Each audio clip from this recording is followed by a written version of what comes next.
What's good, everybody? Welcome back to another episode of Combat and Kick It with your host, Bando. Yes, I know it has been a few weeks since I posted my last video, but I am back and ready to give you guys some great videos. So let's talk about some fight stuff. Let's get right into it. Let's go.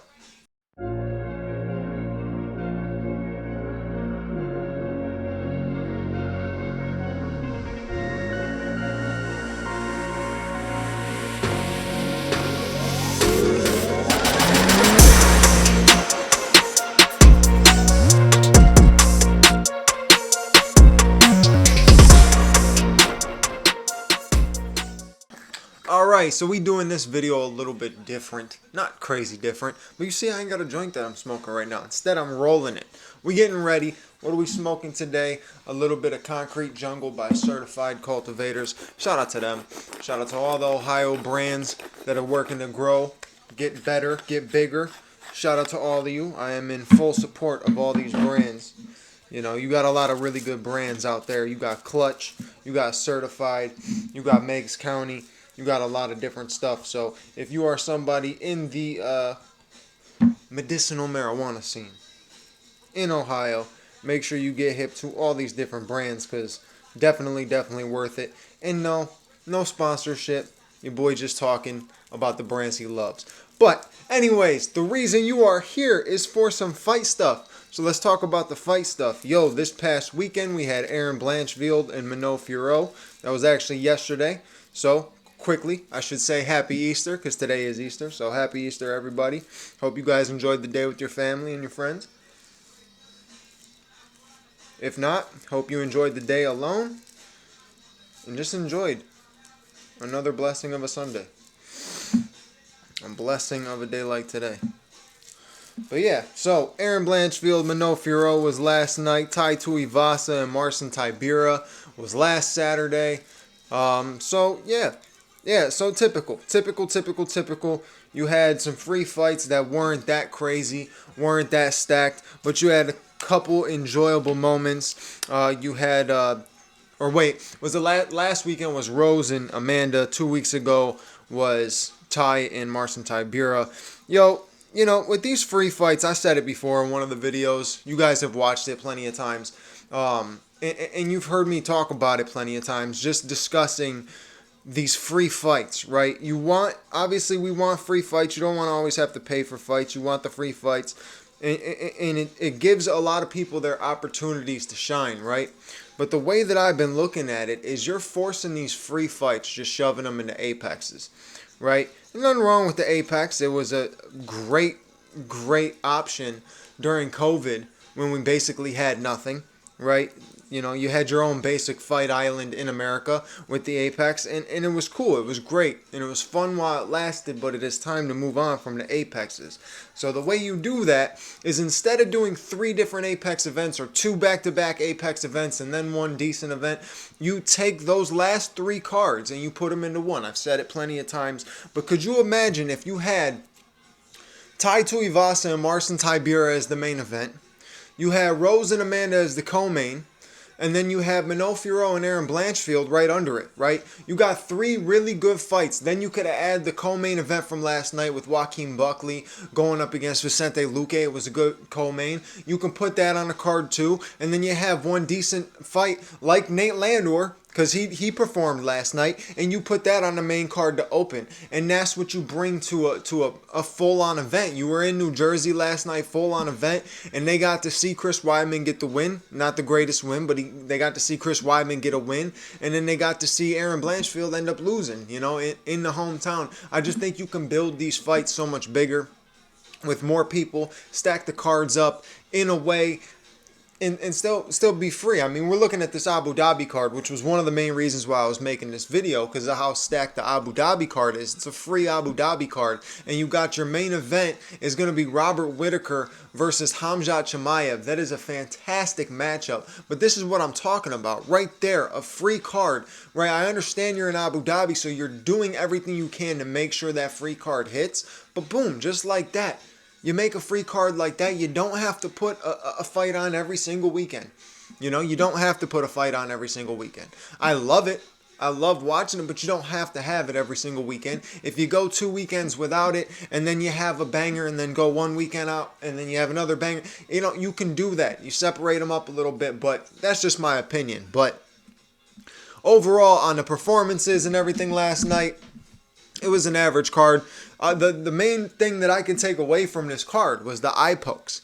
There was so many eye pokes going on last night. There was weird finishes that happened last night. It was a very strange night of fights in Atlantic City, right? You had the one fight with Andre Petrosky. I don't even know what happened with that one. Like, he must have hit his hip or something like that when he shot in, because he shot in, right? Didn't take any punches, and then when they separated, he just fell forward. Like, Malkoun didn't even have to do anything. Andre Petrosky just fell forward and Malkoun swarmed him. Like, it was a very, very strange finish. There was an early stoppage with who was it? There was one, I gotta pull it up. When I was watching, I was like, ooh, that was kind of early. But I mean, you could say the Bruno Silva Weidman fight was a little early, but overall what happened was Weidman poked him in the eye. And Weidman said it perfect. He said, like, if you didn't turn over that way, you would have never gotten the finish like that. But Chris Weidman ended up getting the win, but he got a decision win. It was very strange how they did that. They turned it to a decision win. They were definitely in favor of Chris Weidman getting a win, but just random. Then you had that fight before it, the Nursultan Ruzaboyev versus Cedricus Dumas.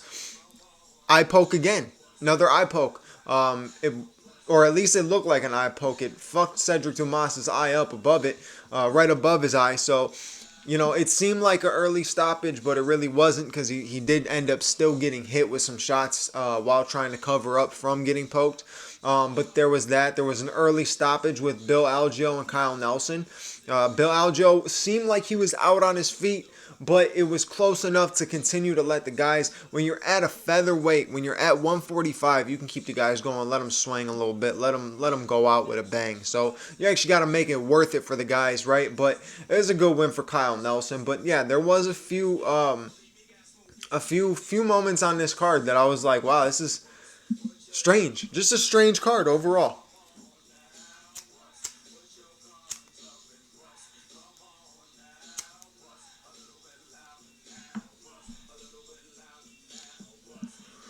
I was impressed with Manolo Fiorot and Aaron Blanchfield. I was honestly impressed with both of them. They put on a better fight than I expected them to.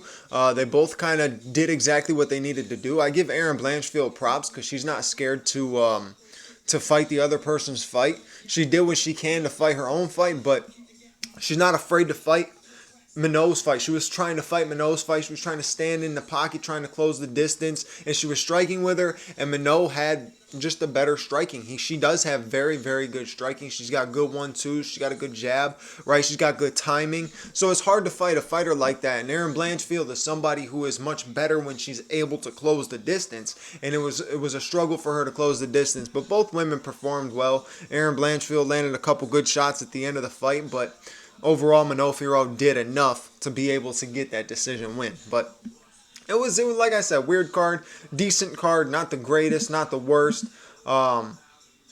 Nothing like this Whitaker versus Chimaev card. I mean, this is just beautiful. Let me pull this whole card up, because for a free card, now we're actually talking money, right? We're talking noise here.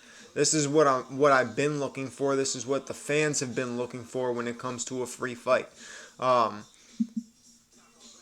So let's see. Let's see if they got the whole event up here, because I've seen the whole event on Instagram a couple times, but they don't want to show it on their actual page. That makes sense. That makes a lot of sense. The internet is just a wonderful place. Gives you everything you need. Because if you go to Google right now just shows you Whitaker versus Chimaev, and then Gastelum versus Daniel Rodriguez. I think you also have on that same card the Bullet Magomedov, that Sharabutin, I don't know how you say it, I think it's Sharabutin or something like that, Magomedov, going up against Ihor Potieria. So really good stand-up matchup. Going to be very interesting to see that. Man, there was a couple more fights. Oh, Sergey Pavlovich is going up against Alexander Volkov. That's a phenomenal fight. That's a phenomenal heavyweight matchup. You know somebody's going to sleep in that one. Two big-ass heavyweights. Someone's going to sleep in that one. Let's see what the other fight nights are looking like. We got Brendan Allen was supposed to face Marvin Vettori. Marvin Vettori pulled out, so he's facing Chris Curtis for the second time. So we got that next weekend, or this upcoming weekend. You got Alexander Hernandez versus Damon Jackson as the co-main event. Like, this is what I'm saying, bro. Like, this is Morgan Shariri versus Chepe Mariscal. I never even heard of neither of them. No offense to either of them. Never heard of them. Never heard of them. I've heard of Ignacio Bahamondes. It's going up against Christos Giagos. I've heard both of those guys. Trevor Peake is returning. He's a fun dude to watch. Very fun dude to watch. Court McGee's on this card. Norma Dumont is going against Jermaine Durandamy. Holy shit. Is this in... Where is this supposed to be? This is just another Apex card. Another Apex card. But we're almost to UFC 300. That's what matters the most. The stacked card of the year. The most stacked card of the year. The fight card that everybody is excited for. UFC 300. And I have an episode coming. I'm going to record it right after this. So it's going to look like it could have been in the same episode. But I like breaking the episodes down instead of making them like 30 minutes a piece. But yeah, I'm definitely going to have a UFC 300 breakdown coming soon. We got the announcement for UFC 301. You got Pantoja's defending his belt against the number 10th ranked flyweight Steve Erceg. I'm assuming this is just because so many different fighters in the division have gotten fights already. And then the one other guy that a lot of people would be thinking, Makayev, you know, would be your next contender, would be a guy like Makayev, is going to be going through Ramadan and all that. So he's definitely not going to be taking the fight because he can't train for it properly. But you got Pantoja going up against Erceg. Jonathan Martinez is facing the GOAT, returning Jose Aldo. One of the GOATs, at least, in my opinion. But Jose's returning. He's coming back to save the card. Let's be real. He's saving the Brazil card. It's very hard to stack a Brazil card when you got two of your biggest Brazilians on the card a month before, with Alex and Charles being on the same card. That's tough to try to stack a Brazil card. But I think they're doing it all right with Pantoja.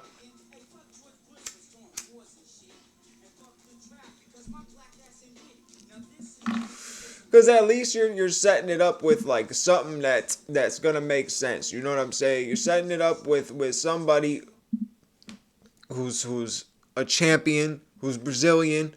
But the matchup is strange because a lot of people didn't expect Steve Erceg to get the matchup. Yeah, his last win, that beautiful knockout over Matt Schnell. But, you know, a win over Matt Schnell doesn't automatically get you a title shot. But number 10, dude answered the call, ready to go. Let's see what he's got. You know what I'm saying? He can box. The man's got beautiful hands. Look him up if you haven't saw it before. Steve Erceg. Look, I'm not going to act like I'm somebody who really knows Steve Erceg. I saw the fight with Matt Schnell when he knocked him out. I was like, damn, dude's got good hands. Wasn't even hip still when they announced the fight. I was like, who the fuck is Steve Erceg? I thought it was fake. I thought it was a joke. No lie. I thought it was fake. I thought it was a joke. I look it up. No, it's legit. I'm like, who the fuck is Steve Erceg? Then I realized, okay, I just watched him the week before, right? But it's just wild. Like, most people are going to sit there, oh, you're a fucking casual fan. You don't... Shut up. Shut your mouth. Shh.